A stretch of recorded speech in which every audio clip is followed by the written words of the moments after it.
now at 10. New video shows the moments before a man is shot and killed by police.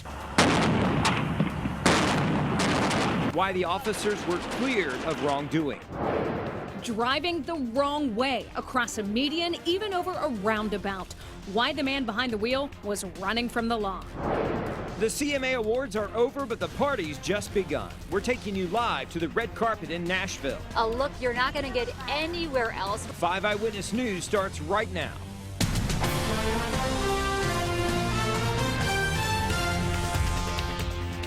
First tonight, new video showing the moment a young man with a gun is shot and killed by police in Eagan. The officers who fired their weapons at Isaac Aiden in July were cleared of wrongdoing today. The Dakota County attorney said their actions were reasonable. Tonight, Callan Gray walks us through the video that helped the county attorney make that decision. And we do want to warn you, it may be difficult to watch. 0103. Body camera footage shows officers with guns drawn as flashbangs are deployed. And then there are gunshots. According to the medical examiner, Isaac Aiden was shot 11 times and killed. Let's get back behind cover. Copy. Dakota County Attorney James Backstrom says the Eagan officer and 4 Bloomington officers who fired their weapons were justified. According to his memorandum, a woman called 911 around 6 p.m. saying her ex-boyfriend had pulled out a gun and forced her to drive to this intersection, where Aiden took off running. The chase ended at this business park where the county attorney's office says Aiden put a gun to his head and sat on the curb, occasionally putting the weapon down. After unsuccessfully negotiating for hours, around 9:30, Eagan police gave him a phone so they could talk. Do you want the girl that called us to come down here? Yes. I have her on the phone right now. I can give you her number. According to the county attorney, Aiden demanded to see his ex over and over again as police tried to convince him to surrender. What I would like is if you could stand up and keep your hands up, listen to the officer's instructions, and if she's nearby. I'm not doing any of that. I'm not trying to go to jail, man. She needs to get down here. The memorandum goes into detail how they let her talk to him over the phone and how officers reached out to Aiden's family members for suggestions on how to get him to surrender. It says an Eagan officer and Aiden talked at least 8 times on the phone. Before anything will happen, they want you further away from the gun. I'm as far as I need to be from the gun. They want you further away. That's not happening, man. You guys are not listening to anything that I'm saying. According to the memorandum, police plan to use the flashbangs to distract Aiden and then use less lethal weapons to get him away from the gun and into custody. But when that started, the dash camera footage shows Aiden lunging towards something. The county attorney says he grabbed his gun, raised it, and fired. An attorney for the 23-year-old's family provided this statement to us. It reads, quote, "The Aiden family continues to grieve the loss of Isaac and is saddened by Dakota County's inaction. After reviewing the evidence, it is clear that Isaac's death was avoidable, unnecessary, and unjustified. The Aiden family will move forward with their efforts to seek justice and accountability on behalf of Isaac," end quote. Paul? Callan, thank you. Also new tonight, a major rescue from an icy lake in northern Minnesota. The Beltrami County Sheriff's Office says people ice fishing on Upper Red Lake became stranded yesterday morning when the winds shifted and caused the ice to separate from the shore. The Sheriff's Office rescued 11 people. Local resorts rescued many others. Law enforcement is telling fishermen to stay off the ice for now. And those dangerous ice conditions, well, they're only going to get worse in the days ahead. Chief Meteorologist Dave Dahl is tracking a warm-up, and that'll feel pretty good, Dave. Yeah, Jackie and Paul, but it will absolutely make that ice a little bit thinner because temps are going to be above the thawing point here for a couple of days at least. We're at 27 right now in Buffalo, 27 here officially after a high today of 28. It's 28 in Blaine. Temps steady because we have a cloud cover overhead, but up north, skies are clearing and temperatures there are dropping into the teens, even single digits up there as far as Grand Forks. And for us tomorrow, we're expecting to see the temperatures start out around 24 in the morning, by noon up to 30, getting up to that high of 34, so above the thawing point. And then we climb to 40, it looks like on Friday, and lower 40s as we enter the weekend. I'm going to show you when we have our next chance for getting some wintry mix that's coming up with our forecast. We'll see you then, Dave. A wild chase caught on video ended with a violent crash today. It started in the East Metro, but it ended in western Wisconsin. And tonight we have a better idea of why the man behind the wheel was trying to get away. Jay Cole spent the day digging into that suspect's past. He's live near Highway 36 in Pine Springs tonight. Jay. Paul, I'm going to show you just how crazy this got. And it's a little eerie standing here to show you this. This is a steel post, a MnDOT steel post for road signs. Jeffrey Grove's car came up over it and it snapped the sign right off. And you can see behind me, this is the sign, Highway 36 westbound, only Groves wasn't headed westbound. He went eastbound in the westbound lanes, and we now know why he was running away. It's because he was probably facing a long time behind bars. The U.S. Marshal Service says Jeffrey Grove started weaving in and out of traffic going the wrong way in the westbound lanes of Highway 36, bouncing off roadsides and cars like a bad demolition derby. The fugitive kept flying down 36, dodging law enforcement and slipping past cars in intersections, with parts of his truck falling off as he crossed the new St. Croix River Bridge into Wisconsin. What is going on? Because that is unheard of around here. This is a calm, peaceful area. And having this sort of thing going on around here is very unheard of. The chase continued the wrong way down I-94, exited the interstate where the Groves truck hit more cars. There's a 3-car crash with one of them flipped over. He was eventually stopped by a law enforcement squad car on State Highway 35, just south of Hudson. So he did a pit maneuver, rammed him, spun around. The vehicle basically came apart and landed on the shoulder here. The driver was ejected. And leaving disbelief in everyone's rearview mirror. Sources tell me the U.S. Marshal's Office found Groves at Highway 61 and 494. They tried arresting him on a warrant out of St. Louis Park, where police say he sexually assaulted a woman, then forced her to withdraw money from 2 ATMs.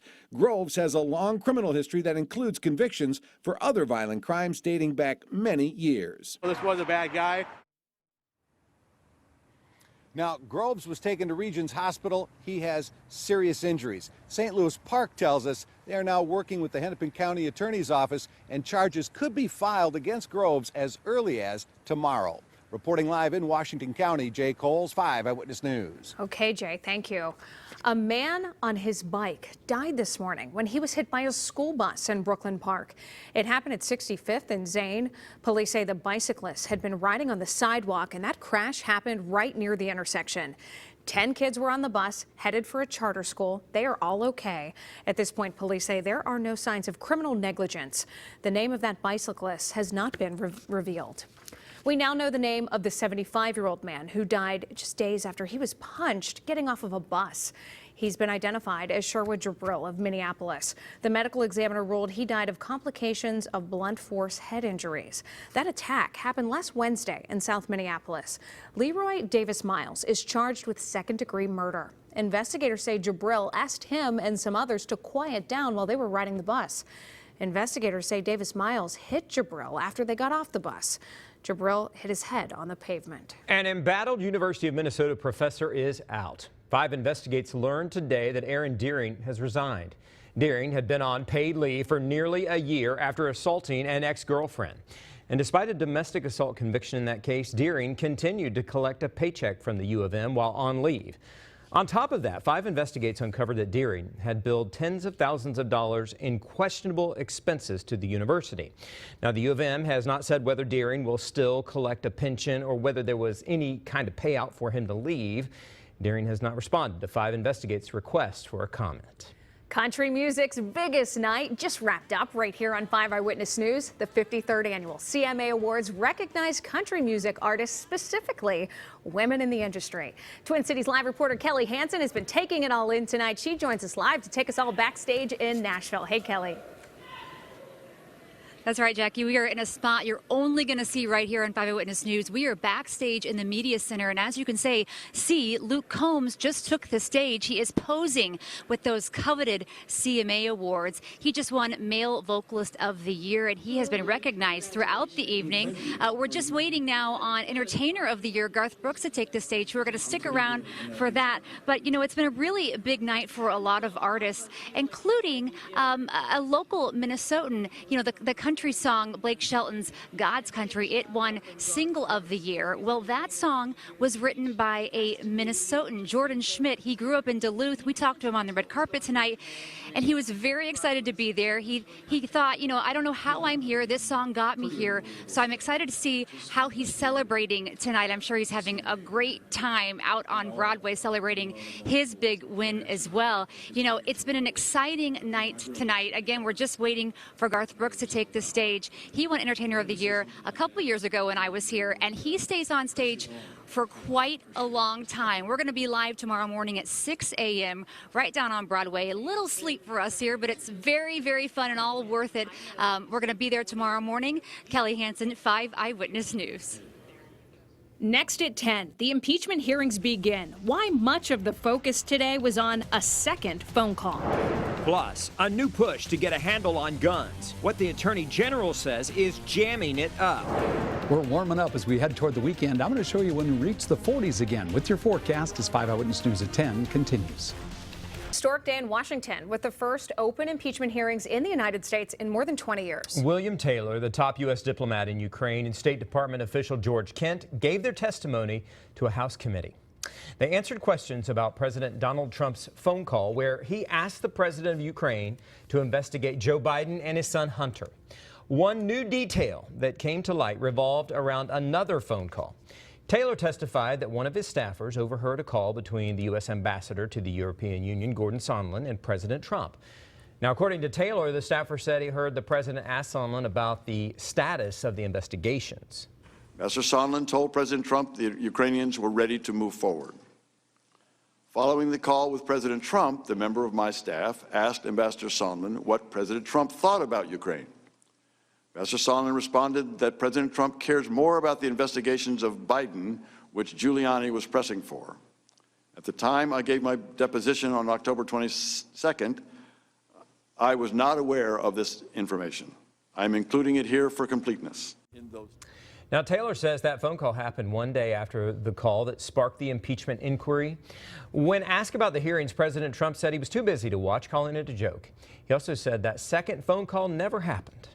I know nothing about that. First time I've heard it. The one thing I've seen that Sondland said was that he did speak to me for a brief moment, and I said no quid pro quo under any circumstances, and that's true. The other, I'd never heard this. So at the center of this impeachment inquiry is whether the U.S. withheld military aid to Ukraine in exchange for the Biden investigation. The president denies any wrongdoing and says there was no quid pro quo. Public testimony continues Friday. You can watch ABC News live coverage on 5 Eyewitness News. The U.S. Attorney General unveiled a new push today to get a better handle on guns. The initiative would better enforce the gun background check system, coordinate state and federal gun cases, and ensure prosecutors quickly update databases. But the Attorney General says any talk about new legislation has really been sidetracked due to the impeachment process, and he says he's trying to advance parts of the initiative that don't require legislative approval. Vote 2020 coverage tonight. Another Democrat may enter the race for president. Former Massachusetts Governor Deval Patrick is telling allies he plans to seek the nomination. This is according to the Associated Press. Patrick had flirted with the idea of a run, but decided against it late last year. He cited the, quote, cruelty of the election process. Now, if Patrick does run, he'll join a crowded field. Right now, there are 17 Democrats in that race. That includes Minnesota Senator Amy Klobuchar. Chief Meteorologist Dave Dahl joining us right now. Dave, we had that snow that came down today. It blew out. Now it's okay. Yeah. We're looking forward to a warm-up. Yeah, the temperatures are pretty warm tonight. They're 10 degrees warmer than we were yesterday for a high. So definitely is warming up out there. Cloud cover is going to help us out this evening. I do believe the clouds will thin gradually as we get toward morning, but for now there's a lot of cloud cover out there. You can see it thinning, especially in the western portion of the state. But as long as the clouds stay over us, the temperatures are staying a little warmer. We're going to take you through Cloud Tracker, and I'll time the cloud cover, gradually thinning out by 7 a.m. So we should have kind of a mix of sun and some clouds. As we get into the latter part of the morning, though, some more clouds start to move down, and we get to 7 p.m. in the evening, and we're kind of on the edge of the clouds. and we're expecting to see that cloud cover then scour out of the state. By the time we get to Friday, we're looking at mostly sunny skies again throughout the day, and the clouds will stay out in far western Minnesota, but no moisture with them yet. So it stays dry and sunny here through the end of the week, and that's going to warm us up. 27 out there right now, 28 in Blaine. Our high today, by the way, was 28 degrees. It's 28 in St. Paul. The average high is right around 40. It's 24 up in St. Cloud, 27 in Princeton. You go further north, and temperatures mainly in the teens up there, 16 Bemidji, 18 at Hibbing, and 19 up there in International Falls. That colder air is going to pretty much stay up there, though, for the next couple of days. We're going to see the warmth that's out over the Dakotas. That's spreading this way. 27 right now, north wind at 7. That's creating a wind chill of 19. That's not bad. Refreeze and slick spots. If you did have some areas that did get some melting today, that is freezing now. The temperature's obviously below the freezing point, and it looks like it will stay there through morning. So watch out for that step and those sidewalks. It could be a little icy. 18 in the early part of the day. That's if the sky is clear tonight. Otherwise, they'll stay in the 20s. 30 by noon, getting up to a high of 34 by 3 in the afternoon. And that will give us that warmer afternoon, not only here in the Twin Cities, but across much of the state. We're looking at low to mid 30s here in southern Minnesota, the central part of the state, upper 20s to around 30 up north. That's still a little bit below average for them, but at least it's warming up with time here. It's going to be very pleasant on Friday with all that sunshine, mostly sunny and starting out warm at 28 degrees, 34 at noon, getting to a high of 40 by 4 in the afternoon. Overnight tonight, down to 18. Clouds will decrease toward morning. We should get some clearing skies then. Quite a bit of sunshine and 34 for the high tomorrow. Northwest winds looking ahead. 40 on Friday, 43 on Saturday. It will be a little breezy, so it may not seem that nice. Some scattered rain and snow showers possible on Sunday, but it warms back into the 40s early next week. Jackie. Okay, Dave, thank you. It is the season of giving, and all this month, we here at 5 Eyewitness News are sharing the causes that are near and dear to our hearts. Every day until Thanksgiving, we are highlighting organizations that have impacted our lives. And tonight, political reporter Tom Hauser has a look at why he gives. People often ask me why I'm still running marathons in my 50s. The answer is pretty simple: because I can. I don't take for granted the fact I can run 26.2 miles or even 0.2 miles for that matter. My daughter Abby is in her mid-20s, and she ran the Chicago Marathon last year despite dealing with a genetic disorder called Ehlers-Danlos syndrome. That made it very difficult for her to accomplish.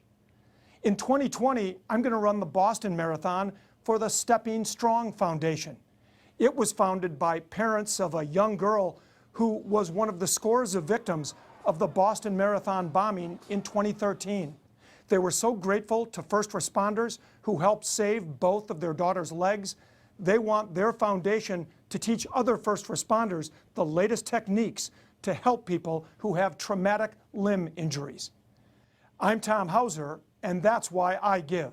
And you can learn more about this and other charities at kstp.com. We have a special Why We Give link right on our homepage and on our free mobile app. Well, it happens every winter in our state, and in tonight's Minnesota Moment, some people are praying for the snow to fall. They gathered tonight at Theodore Wirth Park, and they put on their best retro ski wear to appease the snow gods, embracing the cold and snow. It's part of living here in Minnesota, so these people were happy to enjoy some food, drinks, and music, all on a chilly November night. And that all builds up into the REI Co-op tradition of incinerating Twinkies as an offering to the snow gods. The offering to the snow gods. Twinkies. Who knew they liked that? All the proceeds from tonight's fun go to support the Lopet Foundation. Very unique, Joe. Yes, it is. Hey, the Gophers are the best pickpockets in the Big Ten. Coming up next, we'll tell you why. Plus, the Wolves host San Antonio, and the Loons trade a popular player.